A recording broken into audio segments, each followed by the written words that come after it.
satu hal penting dalam hidup ini yang jauh lebih penting daripada uang atau kekayaan atau materi atau koneksi atau apapun juga.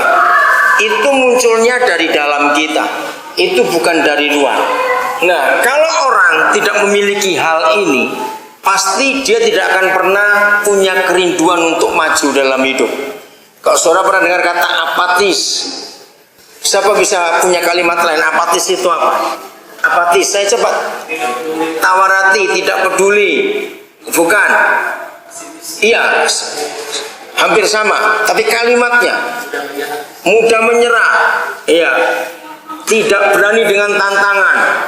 Nah saudara, orang yang paling celaka itu hidupnya kalau dia tidak berani dengan tantangan. Oke? Dan itu berbahaya sekali.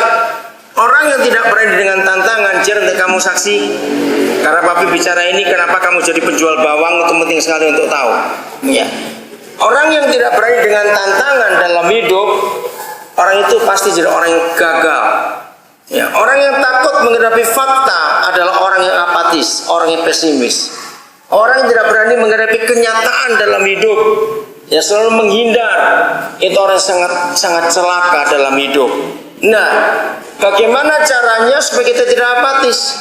Bagaimana cara kita supaya nggak pesimis, nggak gampang menyerah? Berani dengan semua tantangan yang ada.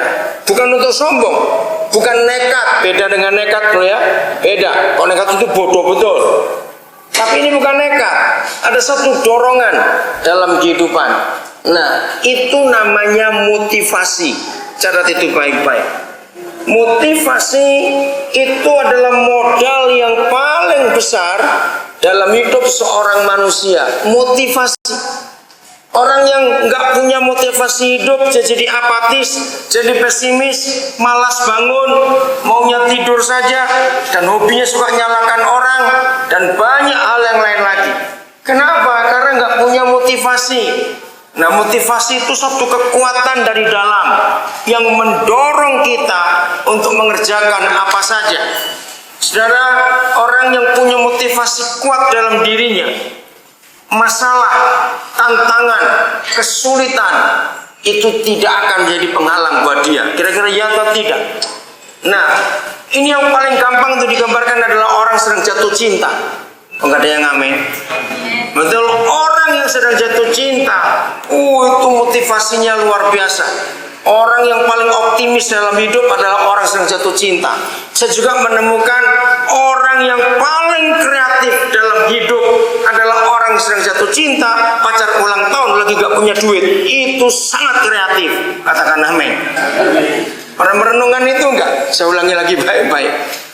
Saya tidak pernah menemukan orang begitu kreatif kecuali orang yang sedang jatuh cinta, pacarnya ulang tahun dan dia gak punya duit. Kenapa dia kreatif? Ayo jangan lama-lama. Iya, berusaha menyenangkan pacarnya dengan cara bagaimana? Gak punya duit ini, asal jangan maling aja kreatifnya ya. Jangan maling. Nah, jadi ada satu dorongan dalam hidup. Nah, ini penting sekali. Apa yang memotivasi kita dalam hidup ini? Ya, apa? Oke. Nah, kenapa dia menikah dengan Suragita Sutris? Tapi Trisno aja. Saya bingung aja, saya maaf menyebut sama suamimu salah. Harus punya motivasi, bukan cuma karena ikut suami. Ada sesuatu yang harus mendorong kita dalam hidup ini untuk apa saja. Nah, hari ini kita akan menemukan apa yang Alkitab katakan, motivasi yang sesungguhnya yang Bapak ingin kita miliki dalam hidup kita. Kita buka Kisah Rasul pasal 27, maksud saya. Kisah Rasul pasal 27, mulai ayat yang pertama. Di Perjanjian Baru tidak ada saudara kita kecuali Paulus yang hidupnya selama dia menjadi hamba Tuhan, jadi rasul, penginjil, nabi yang hebat.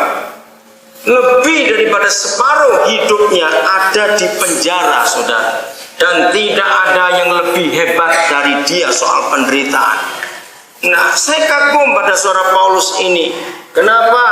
Penderitaannya luar biasa, tapi semangat hidupnya itu hebat sekali.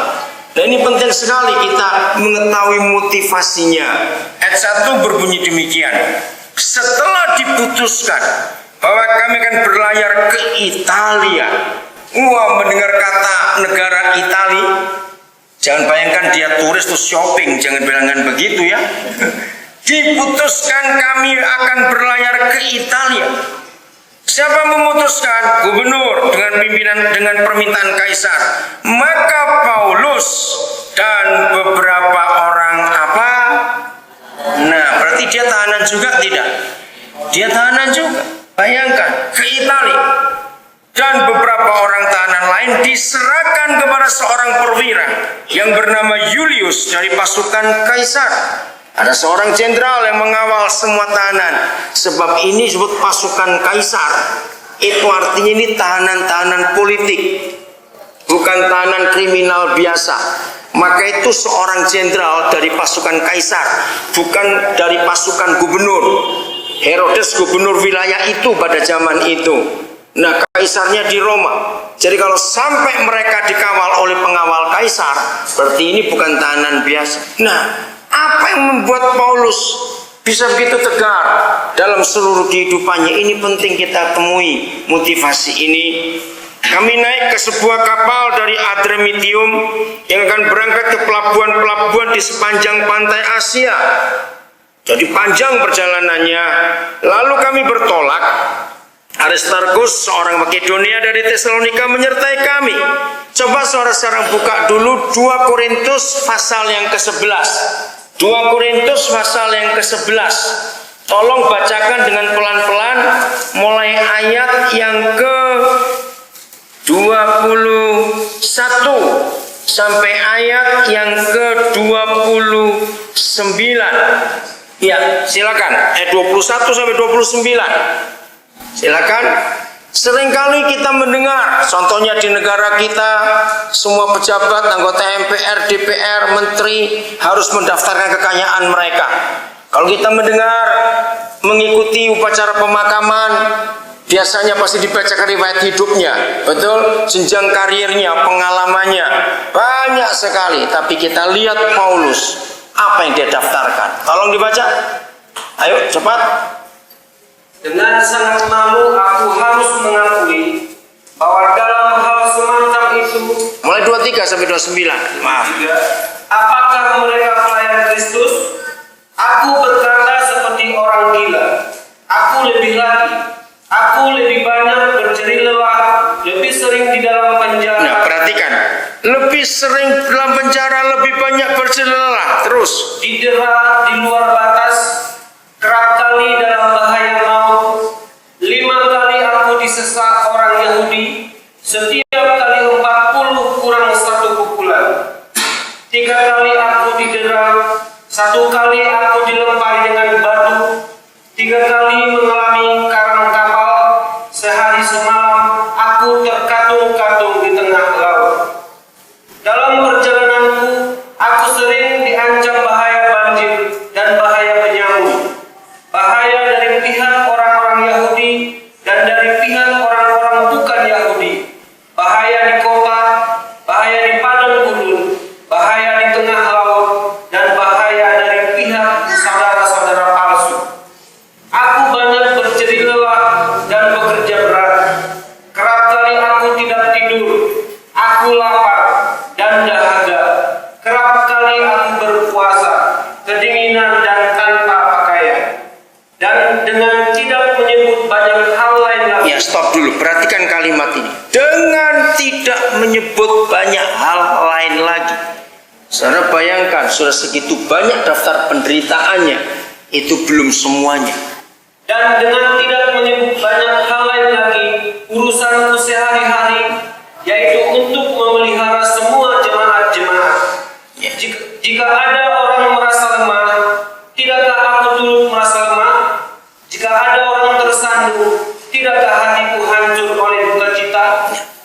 Setelah saudara membaca bukan daftar kekayaan Paulus, bukan daftar gelarnya, pengalaman yang hebat, tapi daftar penderitaannya, kira-kira muncul apa di hati atau benak saudara?